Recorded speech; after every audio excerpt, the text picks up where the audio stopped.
God does not answer nervous prayers.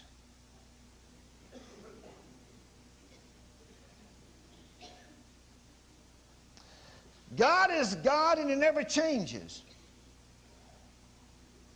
He's steadfast and honest all the time. You need to have a settled peace in your spirit and be strong and steadfast. God says, be still and know that I'm God. Trust me, believe me, be still and watch the salvation of the Lord. It hasn't changed any. God never changes. God said, Moses, be strong and steadfast. Stretch your hand out over the sea and watch the salvation of God.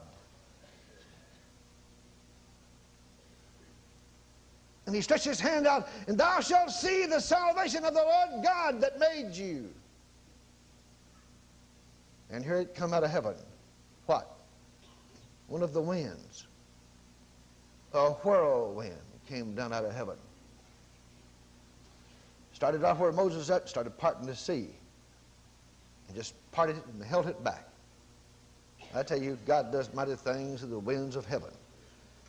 God has 4 winds in heaven.